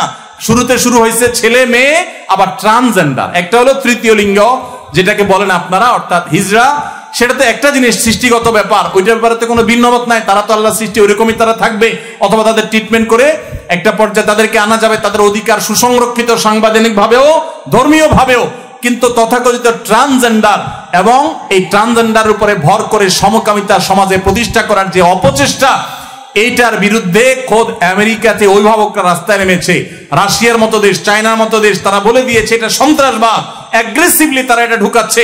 অনেক গার্মেন্টস প্রতিষ্ঠানকে, মালিকদেরকে বাধ্য করা হচ্ছে, আপনি সমকামিতাকে সমর্থন করেন কিনা, তাহলে আপনাকে ফান্ড দেয়া হবে, আর না হলে দেয়া হবে না। তারা নারী পুরুষের পরিচয়কে একাকার করে দিয়ে এখানে যে বিশৃঙ্খল পরিস্থিতি তৈরি করতে চায়, আল্লাহ বলেছেন এটা শয়তানের এজেন্ডা। ফালা ইউগাইয়িরুন্না খালকাল্লাহ, আল্লাহর সৃষ্টি নারী এবং পুরুষ, এগুলোর মধ্যে পরিবর্তন সাধন করে এগুলোকে মেসাকার করে, একাকার করে, বিশৃঙ্খল করে ফেলা, এটা শয়তানি এজেন্ডা যেটা বাস্তবায়ন করছে। অতএব ঈদের অনুষ্ঠানে বা যে অনুষ্ঠানে হোক, নাটকের নামে, সিনেমার নামে আপনারা একটার পর একটা অবৈধ জিনিসকে সমাজে স্বাভাবিক করে ফেলবেন। এখন আবার সমকামিতাকে স্বাভাবিক করার এজেন্ডা নিয়ে নামছেন। আপনারা কিছু পয়সা কড়ি পাবেন, কিছু ফান্ড পাবেন, এগুলো নিয়ে দেশে বাইরে চলে যাবেন, ওই কানাডার বেগমপাড়ায় চলে যাবেন, আমেরিকায় চলে যাবেন, আর আমাদের সমাজকে, আমাদের সন্তানদেরকে ধ্বংস করে দিয়ে তারপর চলে যাবেন। এটা কোনোদিনই এদেশে মানুষ সহ্য করবে না। অতএব রাষ্ট্রবিরোধী, আইন বিরোধী এই সমকামিতাকে যারা প্রমোট করছে, তাদের ব্যাপারে আমাদের সাবধান হতে হবে, সতর্ক হতে হবে, দায়িত্বশীল হইতে হবে, এবং আমাদের প্রত্যেকটা মানুষকে তাদেরকে বর্জন, বয়কট সর্বতভাবে করতে হবে। শয়তান এসে বলবে আমি একা বয়কট করলে কি হবে, আপনি আপনার দায়িত্ব পালন করেন, কি হবে না হবে আপনার দেখার দরকার নেই। আপনি আল্লাহকে বলবেন, আল্লাহ আমি আমার চেষ্টাটুকু করছি।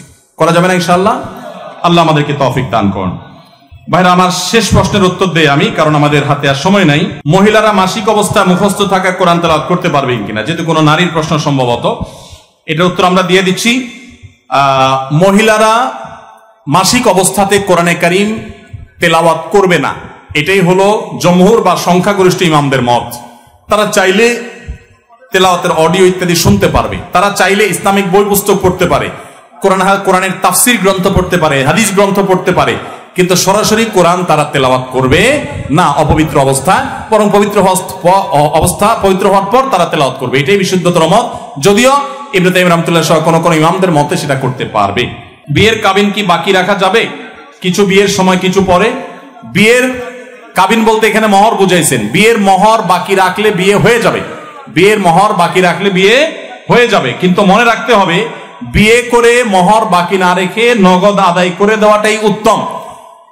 ফাতেমা রাদিয়াল্লাহু তাআলা আনহার বিয়ের সময় আলী রাদিয়াল্লাহু তাআলার উপরে যে বিয়ের মোহর ধার্য করা হয়েছে, ফাতেমা রাদিয়াল্লাহু তাআলা আনহা নিজে প্রিয় নবী সাল্লাল্লাহু আলাইহি ওয়াসাল্লামকে, তার বাবাকে বলেছেন আমার বিয়ের মোহর যেন আগে পরিশোধ করে দেওয়া হয়। সেটা আগেই পরিশোধ করে দেওয়া হয়েছে। আমাদের সমাজে মেয়েদের বিয়ের মোহর পরিশোধ টাইম মতো তো করা হয় না, বরং পারলে আমাদের মা বোনদের উপরে এক রকমের জুলুম চাপিয়ে দেওয়া হয়। জুলুম কি চাপিয়ে দেওয়া হয়? জুলুম কিভাবে? মোহর তো দেওয়ার নামগন্ধ নাই, ধরে 10 লাখ, 20 লাখ, 30 লাখ, আপনাদের চিটাঙ্গে এগুলো আরো বেশি, 20 লাখ, 50 লাখ, 1 কোটি টাকা মোহর ধরে, ওই ছেলের পেটে পাড়া দিলে 10 টাকার নোট বাইর হবে না। কিন্তু মোহর ধরে কত? 10-20 লাখ 50 লাখ, এটা জায়েজ নাই ভাই। যেটা পারবেন সেটাই মহর দিবে, ধার্য করবেন, এবং মহর নগদ দিয়ে দেওয়া উত্তম। হ্যাঁ, বাকি রাখলে বিয়ে হয়ে যাবে, কিন্তু বাকির নাম ফাঁকি যেন না হয়। যথাসম্ভব দ্রুততার সাথে সেটা কি করতে হবে, আদায় করতে হবে। আল্লাহ আমাদের সবাইকে বুঝ এবং আমল করার তৌফিক দান করুন। নিয়মিত ইউটিউব ভিডিও দেখতে সাবস্ক্রাইব করুন। নতুন নতুন ভিডিও পেতে ঘন্টা বাটনটি চাপুন।